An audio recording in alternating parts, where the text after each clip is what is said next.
कर्नाटक के विधानसभा चुनावों में कांग्रेस का बहुमत हासिल करना लगभग तय।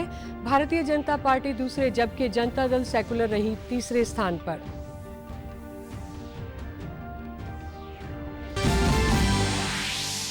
गृह मंत्रालय 13 और 14 जुलाई को गुरुग्राम में एनएफटी आर्टिफिशियल इंटेलिजेंस और मेटावर्स के युग में अपराध और सुरक्षा विषय पर G20 सम्मेलन करेगा आयोजित।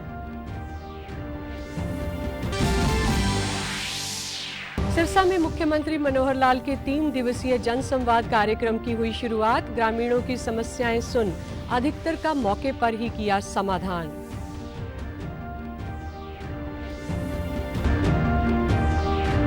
और महंगाई के मोर्चे पर राहत की खबर। अप्रैल में 18 महीने के निचले स्तर पर पहुंची खुदरा महंगाई दर। पिछले महीने के 5.66 के मुकाबले 4.70% पर पहुंची महंगाई दर। नमस्कार, मैं जगजीत कौर। अब समाचार विस्तार से। कर्नाटक में कांग्रेस की सरकार बनने जा रही है। 224 विधानसभा सीट पर हुए चुनाव में कांग्रेस 130 से ज्यादा सीट पर विजय हासिल कर चुकी है और जीत का सिलसिला जारी है। सरकार बनाने के लिए 113 के जादुई आंकड़े से कहीं आगे निकलकर कांग्रेस का यह प्रदर्शन उसके आत्मविश्वास को कई गुना बढ़ा रहा है, जहां बसवराज बोम्मई के नेतृत्व में भाजपा को तगड़ा झटका लगा है। चुनाव के बाद तमाम न्यूज चैनल्स में हुए एग्जिट पोल में भी कांग्रेस की सरकार को बनते हुए दिखाया गया था। वहीं भारतीय जनता पार्टी ने 60 से अधिक सीटों पर जीत हासिल की। गृह मंत्रालय आगामी 13 और 14 जुलाई को गुरुग्राम में एनएफटी आर्टिफिशियल इंटेलिजेंस और मेटावर्स के युग में अपराध और सुरक्षा विषय पर G20 सम्मेलन का आयोजन करेगा। इलेक्ट्रॉनिक्स और सूचना प्रौद्योगिकी मंत्रालय, विदेश मंत्रालय, राष्ट्रीय सुरक्षा परिषद सचिवालय और केंद्रीय जांच ब्यूरो इस 2 दिवसीय आयोजन में साझीदार होंगे। प्रस्तावित G20 सम्मेलन के बारे में विस्तृत चर्चा के लिए नई दिल्ली में एक राउंड टेबल बैठक का आयोजन किया गया। इसमें विभिन्न मंत्रालयों और भारत सरकार के संगठनों और सहयोगी संगठनों के वरिष्ठ अधिकारियों के अलावा 20 से अधिक देशों के राजदूतों, उपायुक्तों और गणमान्य व्यक्तियों ने भाग लिया। सिरसा जिले में मुख्यमंत्री मनोहर लाल की 3 दिवसीय जनसंवाद कार्यक्रम की आज शुरुआत हुई। इस दौरान उन्होंने जिले के खैरेका, बुढ़ागुड़ा और कालावाली गांव में ग्रामीणों से संवाद कर उनकी समस्याएं सुनी और उनका मौके पर ही निपटान किया। इस अवसर पर उन्होंने राजकीय पशु औषधालय जोरड़ रोही का उद्घाटन, राजकीय मॉडल संस्कृति वरिष्ठ माध्यमिक विद्यालय बप के नए भवन का शिलान्यास और बरुवाड़ी प्रथम से मानखेड़ा पंजाब सीमा तक नई संपर्क सड़क के निर्माण कार्य का शिलान्यास किया। साथ ही उन्होंने बड़ागुड़ा गांव में 11 खाड़ों के पुनः निर्माण कार्य का शिलान्यास किया। सीएम ने कहा कि खैरेका गांव के 39 नौकरियां और पूरे जिले में लगभग 8,500 नौकरियां बिना किसी पर्ची और खर्ची के लगी हैं। सीएम ने ग्रामीणों की मांग पर 9वीं और 10वीं कक्षा में 100 से अधिक विद्यार्थी होने पर स्कूलों को अपग्रेड करने का आश्वासन भी दिया। सेंट्रल गवर्नमेंट की हैं और 39 जो हैं हरियाणा सरकार की हैं। 59 नौकरी एक गांव में। और अगर मैं पूरे जिले की बात करूं तो 8,500 नौकरियां लग रही हैं इस जिले में। 8,500। हमारा ये गवर्नमेंट स्कूल है, ये जो बची है सिरसा 8-10 किलोमीटर जाती है जी, ठीक है, तो इसको +2 तक कर दिया जाए। अभी 100 एडमिशन हो गए। हाँ, 100 एडमिशन 9वीं 10वीं में। तो पिछली बार से बढ़े हैं साहब। बड़े हैं जी। इसका मतलब और भी बढ़ जाएंगे। और भी बढ़ जाएंगे जी। ठीक है, अगर 100 से पार हो जाते हैं तो ये स्कूल +2 का कर दिया। उन्होंने कहा कि प्रदेश के गांवों में 18,000 तालाब हैं। इन तालाबों की सफाई पंचायतें अपने स्तर पर करवा सकती हैं। गाद निकलने के बाद किसान इस गाद को खाद के रूप में इस्तेमाल करने के लिए ग्राम पंचायत से ले सकते हैं। गांव में सफाई व्यवस्था पंचायतें अपने स्तर पर देखें और इसमें ग्रामीणों की भागीदारी भी सुनिश्चित करें। महंगाई के मोर्चे पर अच्छी खबर आई है। खुदरा महंगाई दर में गिरावट आई है। वित्त वर्ष 2023-24 के पहले महीने अप्रैल में खुदरा महंगाई दर घटकर 4.70% पर जा पहुंची है, जो मार्च 2023 में 5.66% रही थी। यह लगातार तीसरा महीना है जब महंगाई दर में कमी आई है और यह 18 महीनों के निचले स्तर पर जा पहुंची है। इस दौरान खाद्य वस्तुओं की महंगाई दर में कमी आई है। खाद्य महंगाई दर 4% से नीचे घटकर 3.84% पर आ गई है, जो मार्च 2023 में 4.79% पर थी। गृह मंत्रालय ने व्यापक आदर्श कारागार अधिनियम 2023 को अंतिम रूप दे दिया है। केंद्र सरकार ने औपनिवेशिक युग के पुराने जेल अधिनियम की समीक्षा और संशोधन करने का निर्णय लिया था। राज्य इसे एक मार्गदर्शक के दस्तावेज के रूप में अपना सकते हैं। गृह मंत्रालय ने कारागार अधिनियम 1894 में संशोधन का कार्य पुलिस अनुसंधान एवं विकास ब्यूरो को सौंपा था। ब्यूरो ने राज्य कारागार अधिकारियों, विशेषज्ञों और अन्य लोगों के साथ व्यापक विचार विमर्श करने के बाद एक मसौदा तैयार किया है। नए मॉडल कारागार अधिनियम में सुरक्षा मूल्यांकन और कैदियों को अलग रखने के प्रावधान शामिल हैं। शिकायत निवारण, जेल विकास बोर्ड, कैदियों के प्रति व्यवहार में बदलाव, महिला कैदियों के लिए अलग आवास और किन्नर कैदियों के लिए विशेष व्यवस्थाएं की गई हैं। जेल प्रशासन में पारदर्शिता लाने की दृष्टि से जेल प्रशासन में प्रौद्योगिकी के उपयोग का भी प्रावधान है। नया अधिनियम कैदियों के व्यावसायिक प्रशिक्षण और कौशल विकास व समाज में उन्हें उत्तरदायी बनाने पर ध्यान केंद्रित करेगा।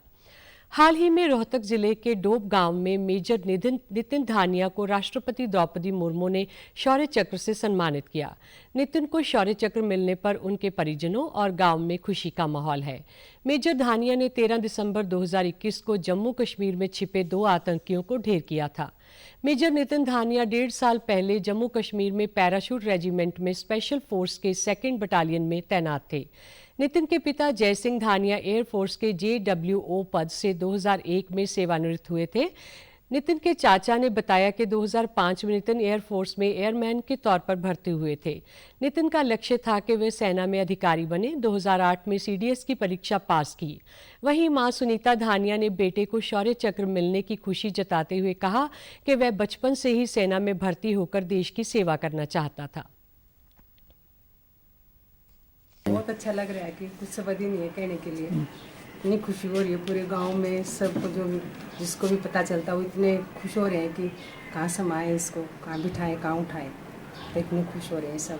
बचपन से इसको शौक था कि मैं सेना में जाऊं और कुछ अच्छा करूं, बैठ के नहीं कुछ करके दिखाऊं, इतना शौक था ये। और अनिल जी के बारे में तो मैं और 2-4 समझता हूँ कि ये जहाँ भी रहे हैं ये पूरे समाज को साथ लेकर चलते हैं, इसमें कोई दो राय नहीं। और इस बेटे नितिन को भी मैं ये मशवरा दूंगा कि जब भी समय मिले समाज के लिए समय निकालें, समाज के बगैर कुछ नहीं। और मैं एक बार दोबारा धन्यवाद देना चाहूँगा खच्चर की पूरी टीम को और अनिल कुमार SDM साहब बालाघाट को बहुत बहुत धन्यवाद। आज अम्बाला छावनी के निकटवर्ती खुड्डा गांव में इफ्को किसान सेवा केंद्र का शुभारंभ हुआ। इफ्को के राज्य मार्केटिंग प्रबंधक डॉक्टर शमशेर सिंह ने बताया कि बदलते समय के साथ साथ खेती के तरीके भी बदल रहे हैं।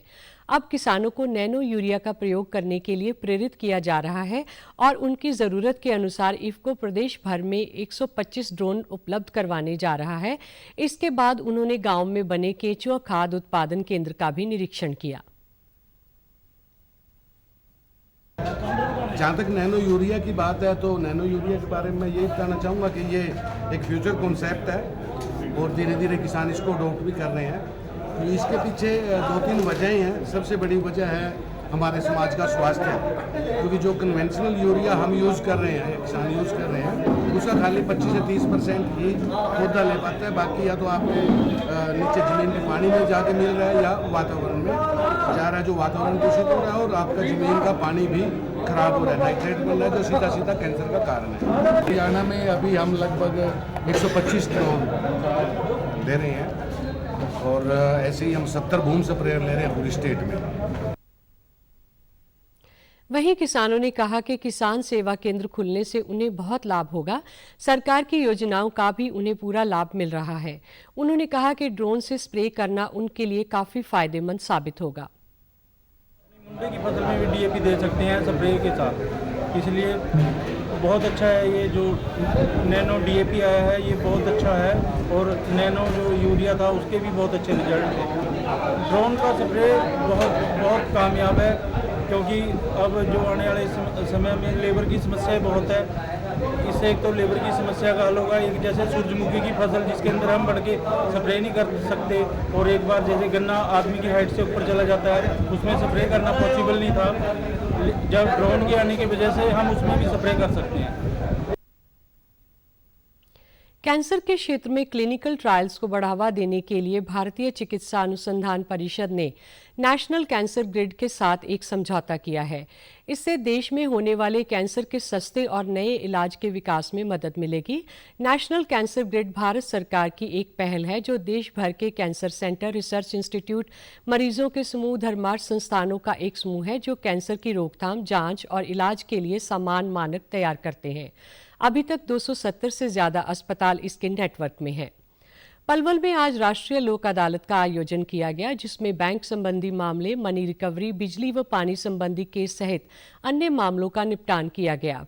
प्रधान न्यायाधीश पारिवारिक न्यायालय कुमुद गुगनानी ने बताया कि पलवल, होडल में और हथीन में आयोजित की जाने वाली राष्ट्रीय लोक अदालत में केसों के निपटान के लिए विभिन्न 7 बेंचों का गठन किया गया है। लोक अदालत का मुख्य उद्देश्य लंबित व प्री लिटिगेशन केसों को निपटाना है। वहीं अधिवक्ता महेश भारद्वाज ने बताया कि लोक अदालत में केसों की सुनवाई के दौरान दोनों पक्षों की आपसी सहमति से केसों का निपटान किया जाता है।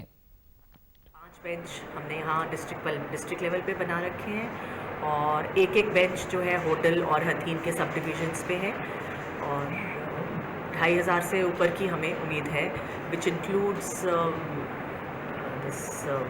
पेटी cases, small offences, family matters.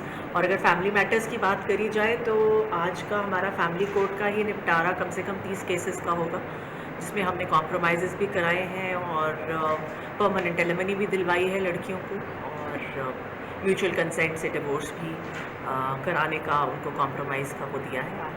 तो I think it should be a great success. आम जनता की भलाई के लिए जो छोटी केस है उनको सुलझाया जाता है, जैसे कि बिजली, पानी या कोई चालान है या जिस तरह के जो ऑफेंस है जिसमें कंप्रोमाइज़ हो सकता है उस तरह के केसों को निपटाया जाता है। इससे आम जनता को बहुत फ़ायदा मिलता है, न्यायालय को भी समय बचता है। लाभार्थी योगेंद्र ने बताया कि उनके ऊपर एक्साइज का केस दर्ज था। उन्होंने अपना केस लोक अदालत में रखा और उनका आज निपटारा हो गया। सरकार की ये अच्छी पहल है जिससे लोगों को कम समय में न्याय मिलता है। मुझ पर एक एक्साइज केस था जो आज मजिस्ट्रेट लोक अदालत में और निपटा दिया गया और मैं इस लोक अदालत से बहुत ही ज़्यादा खुश हूँ और आज मजिस्ट्रेट ने अपना समाज के रूप में बैठ के और अच्छे तरीके से निपटा दिया। अंतर्राष्ट्रीय कुश्ती में भारतीय पहलवानों ने अपना दबदबा दिखाया और इसका फायदा देश के पहलवानों को भी खूब हुआ। लेकिन इन दिनों देश के नामी पहलवान भारतीय कुश्ती संघ के अध्यक्ष बृजभूषण शरण सिंह के खिलाफ धरने पर बैठे हैं। आइए देखते हैं इस धरने के बारे में पहलवानों का क्या कहना है। अब तो ये राजनीतिक रूप ही ले चुका है, क्योंकि इतनी बार से हमेशा से ही हम कंपटीशन खेलते आ रहे हैं और फिर हमें तो ऐसा कभी महसूस भी नहीं हुआ और ना ही हमने कभी ऐसा देखने को मिला है। और फिर इसी वजह से, धरने की वजह से हमारे सारे कंपटीशन जो हमारी लास्ट साल थी इसमें ये रद्द हो चुकी है, जिससे हमें बहुत नुकसान हुआ है। और फिर लास्ट साल थी, इस वजह से बहुत दिक्कतें आई हैं और फिर हमारे घर के परिवार के सब इतना पैसा लगा रहे हैं, सब खर्च कर रहे हैं, इस वजह से बहुत ही ज़्यादा नुकसान। और कुश्ती को सबसे ज़्यादा, क्योंकि हमारे सीनियर भी रहे हैं, हमारे सब बड़े रहे हैं, तो उन्हें भी पता है, उनके उसमें ही रहे हम भी। तो हमने तो अभी ऐसा कुछ सुना ही नहीं बृजभूषण शरण जी के खिलाफ। हम मिले हुए हैं, कई बार कैंप में भी अटेंड किया है, तब भी ऐसा कुछ महसूस ही नहीं किया। जब तक सक्सेस नहीं थी जब तक तो इन्होंने कुछ भी ऑब्जेक्शन नहीं करा, और अब सक्सेस मिल गई है, सब कुछ नाम हो गया है, इतना सब कुछ हो गया है, तो अब इसके बाद इन्होंने प्रदर्शन शुरू करे हैं। अब खबरें फटाफट।